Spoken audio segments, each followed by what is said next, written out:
दोस्तों, कल रात मेरे सपने में ईश्वर आए। ईश्वर बहुत उदास थे। मैंने उनसे पूछा, आप इतना उदास क्यों हो?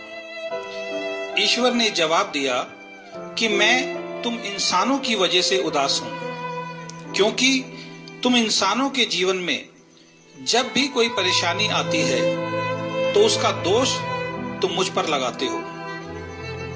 मैंने ईश्वर से कहा, इसमें गलत क्या है? हमें हमेशा एक ही बात बताई जाती है कि इस दुनिया में जो भी होता है वो ईश्वर की मर्जी से होता है। पत्ता भी बगैर आपकी इच्छा से नहीं हिलता। इस बात से ये पता चलता है कि इंसान के जीवन में अगर कोई भी घटना या दुर्घटना घटती है, उसमें आपकी ही इच्छा होती है। ये बात सुनकर ईश्वर थोड़ा सा मुस्कुराए और उन्होंने मुझसे कुछ सवाल पूछे। ईश्वर ने मुझसे पूछा, एक व्यक्ति रोज शराब पीता है, कई साल लगातार शराब पीने से उसका लीवर खराब हो गया है। सच बोलना, उसके लीवर को खराब करने में मेरा क्या हाथ है? मैंने तो उसको इस दुनिया में एक स्वस्थ लीवर के साथ भेजा था। एक व्यक्ति के ऊपर बहुत सारा कर्जा है, वो भी मुझे दोष देता है कि मैंने उसकी किस्मत बेकार बनाई है, जिससे उस पर कर्जा हो गया, जबकि मैंने जब उसे दुनिया में भेजा था उस पर कोई कर्जा नहीं था।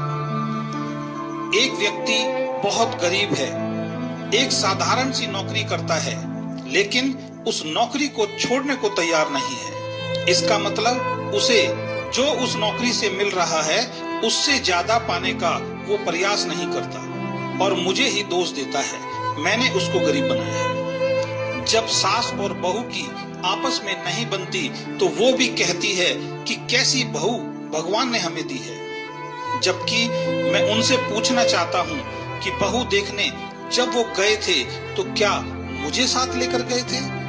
तो फिर मुझे दोष क्यों देते हैं?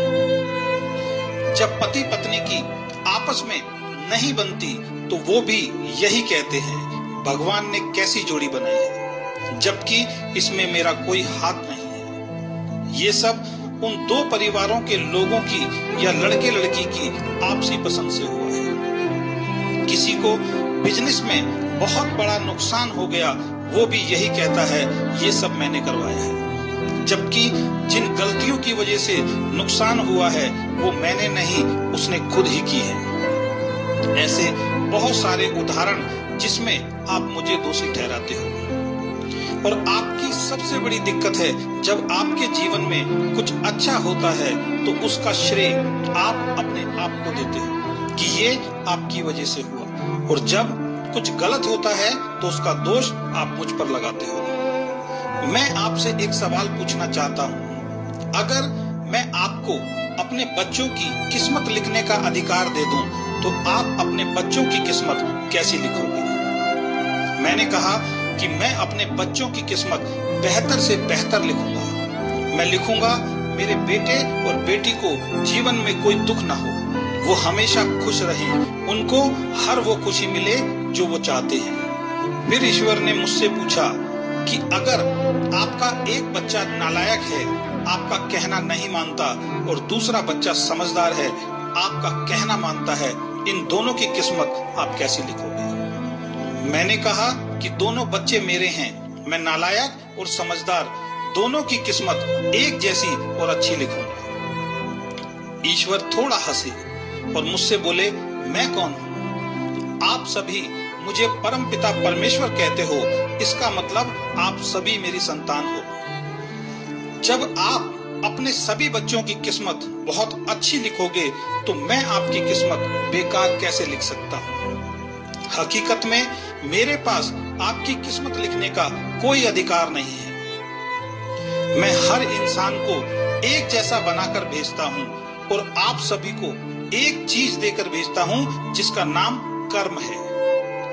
आप जैसा कर्म करेंगे वैसा फल आपके कर्मों से ये दुनिया आपको देती है। इसमें मैं तो कहीं भी नहीं हूँ। इस बात को अब मेरे तरीके से समझो। एक व्यक्ति शराब पीने में पैसा खर्च करता है, उसका शरीर खराब होगा क्योंकि उसका कर्म वैसा है। दूसरा व्यक्ति दूध बादाम खाता है, उसका शरीर बहुत अच्छा होगा क्योंकि उसका कर्म अच्छा है।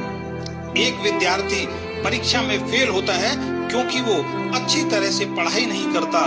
दूसरा विद्यार्थी परीक्षा में टॉप करता है क्योंकि उसका कर्म अच्छा है, वो पढ़ाई बहुत अच्छी तरीके से करता है।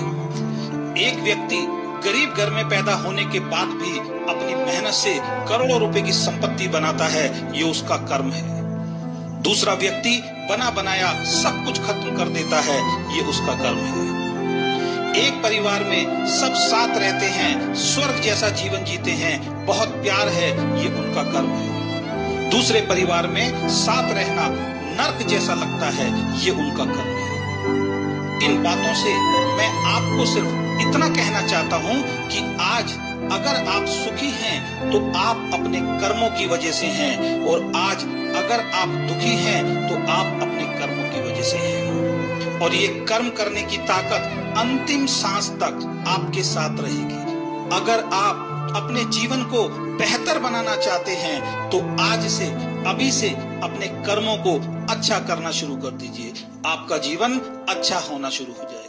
ये बात बोलकर ईश्वर मेरे सामने से गायब हो गए, मेरी आंखें खुल गई। मुझे तो समझ में आ गया, मैं जैसा कर्म करूंगा मुझे दुनिया वैसा फल देगी। अब समझने की बारी आपकी है।